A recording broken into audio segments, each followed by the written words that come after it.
அனைவருக்கும் வணக்கம். நான் உங்கள் சாந்தி பேசுறேங்க. இன்றைய பதிவுல நாம என்ன பார்க்க போறோம் அப்படின்னு பார்த்தீங்கன்னா, வீட்டு வாசற்படியில் இதை தெளித்தால் போதும் பணம் வரும், 16 செல்வங்களும் சேரும்னு சொல்லியிருக்கிறேன். இது என்ன செய்யணும், எப்படி செய்யணுங்கிறத பத்தி இந்த பதிவுல நாம தெளிவாக பார்க்கலாம். பொதுவாக பார்த்தீங்கன்னா, நம்முடைய நிலைவாசல் படி அப்படிங்கிறது ரொம்ப ரொம்ப முக்கியமானது. ஒரு வீட்டில் பல கதவுகள், பல வாசல்கள் இருந்தாலும் இந்த பிரதான நிலைவாசலுக்கு நிறைய முக்கியத்துவம் கொடுப்பாங்க. இந்த நிலைவாசலை முதல்ல நாம அமைக்கும் பொழுதே அதை பிரத்யேகமாக அமைப்பார்கள். நவதானியங்கள் போடுவாங்க, வெள்ளி தங்க நாணயங்கள் போட்டுத்தான் அந்த நிலைவாசலையே வைப்பாங்க. அதற்கு அப்புறம் பார்த்தீங்கன்னா, நம்மளுடைய நிலைவாசல்ல நம்மளுடைய குலதெய்வமும் இஷ்ட தெய்வமும் அங்கு வாசம் செய்வதாக ஐதீகம். கண்டிப்பா நீங்க நம்முடைய நிலைவாசலை முறையாக நீங்க பராமரிச்சு நீங்க நிலைவாசலை வழிபாடு செஞ்சீங்க அப்படின்னா கண்டிப்பா உங்க வீட்டுல நேர்மறை ஆற்றல்கள் பெருகும், சுப காரியங்கள் நடக்கும். கணவன் மனைவிக்கிடையே சண்டை சச்சரவுகள் எதுவும் நிகழாமல் அந்த குடும்பம் பார்த்தீங்கன்னா ரொம்ப சந்தோஷமா மகிழ்ச்சியா இருப்பாங்க. இப்ப நிறைய பேர் நம்ம அக்கம் பக்கத்திலேயே பார்ப்போம், அவங்க வீட்ல எல்லாம் இந்த மாதிரி சண்டை சச்சரவுகளே கிடையாது, அவங்க நல்லா சந்தோஷமா ஹாப்பியா இருக்காங்க. நாமே எந்நேரமும் சண்டை பண்ணிக்கிட்டு சந்தோஷமே இல்லாம ஏதாவது ஒரு பிரச்சனை வந்துகிட்டே இருக்குதே அப்படின்னு நீங்க யோசிச்சு பார்த்தீங்க அப்படின்னா ரொம்ப நல்லாவே உங்களுக்கு புரியும். அவங்க வீட்டு நிலைவாசலை அவங்க முறையாக பராமரிப்பாங்க. இந்த நிலைவாசல்ல ஆணி அடிப்பது, விரிசல் விட்டிருப்பது, அந்த நிலைவாசல்ல ஏதாவது டேமேஜ் அப்படின்னா அதை உடனே நீங்க சரி செஞ்சிடணும். இந்த நிலைவாசலை நீங்க முறையாக பராமரிக்க வேண்டும். நம்ம வீட்டிற்கு நுழைவு வாயில் அப்படிங்கிறது இந்த நிலைவாசல் தான். அப்ப அந்த நிலைவாசலவே நாம சரியா பயன்படுத்தல, சரியாக பராமரிக்கல அப்படிங்கிறப்போ அங்க பார்த்தீங்கன்னா எதிர்மறை ஆற்றல்கள் நிறைந்து இருக்கும். பொதுவாக நம்முடைய முன்னோர்கள் சொல்லுவாங்க, நிலைவாசலை மிதிக்காத, நிலைவாசல் படியில் உட்காரக்கூடாது அப்படின்னு. ஏன் சொன்னாங்க அப்படின்னா, அந்த நிலைவாசல்ல குலதெய்வம் வாசம் செய்வதாக ஐதீகம். அப்ப அந்த நிலைவாசலை மிதிக்கும் பொழுதும் அந்த நிலைவாசலை நாம உட்காரும் பொழுதும் நம்மளுடைய குலதெய்வத்தை அவமானப்படுத்தும் விதமாக இதையெல்லாம் செய்யக்கூடாது அப்படின்னு நம்ம முன்னோர்கள் சொல்லி வச்சாங்க. கண்டிப்பா நம்ம முன்னோர்கள் எந்த ஒரு காரணமும் இல்லாம அதை செய்யவே மாட்டாங்க ஒரு விஷயத்த. இப்போ நம்மளுடைய நிலைவாசல் நான் ரொம்ப முக்கியம் அப்படின்னு சொல்லிட்டேன்.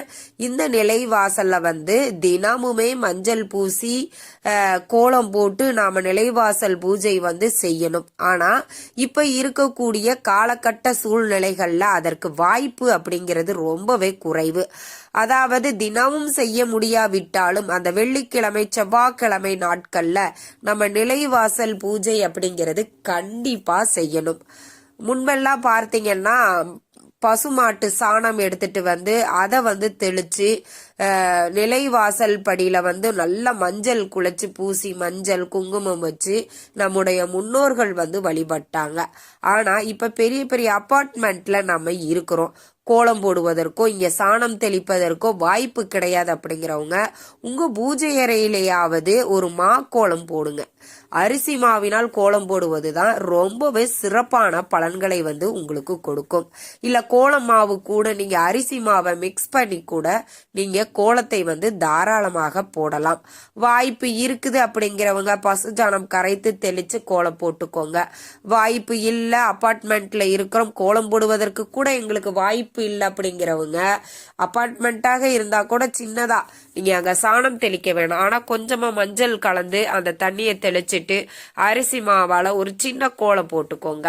இல்லைங்க எங்களுக்கு ரொம்ப ஸ்ட்ரிக்ட், அதெல்லாம் பண்ணவே முடியாது அப்படிங்கிறவங்க உங்க பூஜை அறையில பண்ணுங்க. அது ரொம்ப ரொம்ப இன்னுமே சிறப்பான விஷயங்களை கொடுக்கும். வாய்ப்பு இல்லாதவங்க உங்க பூஜை அறையில அதை செய்யலாம். நம்ம வீட்டு நிலைவாசற்படியில ஆணி அடிக்கிறது, அந்த நிலைவாசல் நம்ம நிறைய இப்ப நிலைவாசல்ல கட்டுவோம், குலதெய்வம் மண்ணு எடுத்துட்டு கட்டுவோம். எலும்புச்சம்பளம் கண் திருஷ்டிக்காக நாம எலும்புச்சம்பளம் பச்சை மிளகாயை கோர்த்து அதுல வந்து கரித்துண்டுகளை வந்து கோர்த்து கட்டுவோம்.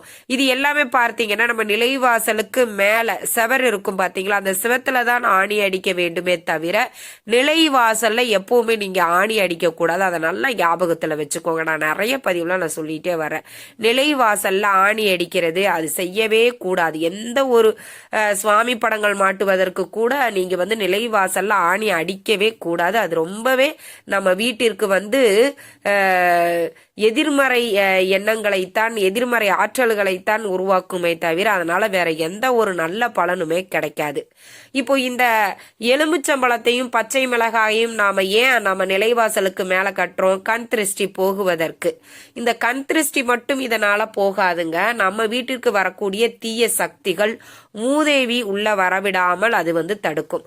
இந்த எலுமிச்சம்பழம் வந்து புளிப்பு, மிளகாய் வந்து நம்மளுக்கு காரம். இந்த புளிப்பும் இந்த காரமும் மகாலட்சுமியினுடைய அக்காள் மூதேவிக்கு ரொம்ப பிடிக்கும். அப்ப அதை மட்டும் அவள் வந்து சுவைச்சிட்டு அப்படியே போயிருவாங்க, வீட்டுக்குள்ள வர மாட்டாங்க. இப்போ மகாலட்சுமியை நம்ம வீட்டுக்குள்ளார வர வைக்கணும். அப்ப மகாலட்சுமி வீட்டுக்குள்ள வரணும் அப்படின்னா அந்த நிலைவாசல்ல நம்ம சில விஷயங்களை செய்யணும். இது வந்து பல சித்தர்கள் மகான்கள் நம்மளுடைய முன்னோர்கள் எல்லாமே செஞ்ச ஒரு விஷயம்தான். இது வந்து ஒரு மூட நம்பிக்கை. இதை தெளிச்சா பணம் அப்படியே கூரையை பிச்சுட்டு கொட்டிருமா அப்படின்னு கிண்டலா கேட்கறவங்களுக்காக நான் சொல்றேன். நம்மளுக்கு 99% நம்மளுடைய உழைப்பையும் முயற்சியையும் நாம போட்டோம். ஆனா அந்த அதிர்ஷ்டம், அந்த கடவுளினுடைய அனுகிரகம் அப்படிங்கிறது அந்த 1% நம்மளுக்கு வேணும் இல்லைங்களா? அது இருந்தாதான் நம்மளுக்கு வெற்றி அப்படிங்கிறது நம்ம கைக்கு கிடைக்கும். இப்ப எல்லாரும் தான் உழைக்கிறாங்க. விவசாயிகள்லாம் 24 மணி நேரமும் வேலை செய்யறாங்க. ஆனா அவங்க ஏன் பணக்காரங்களாகல? அவங்களுக்கு ஏன் செல்வ வளம் கூடல? அப்படின்னா உழைப்பு மட்டும் போதாது, அது கூட அதிர்ஷ்டமும் கடவுளினுடைய அனுகிரகமும் நம்மளுக்கு வேணும். அதனால இந்த எளிய ஒரு பரிகாரத்தை வளர்பிறை வெள்ளிக்கிழமையிலையும் பௌர்ணமி நாட்கள்லையும் செய்யுங்க. என்ன செய்யணும் அப்படின்னா, ஒரு கண்ணாடி பவுலு இல்லைன்னா ஒரு பித்தளை செம்பு பாத்திரம் எது வேணாலும் எடுத்துக்கோங்க.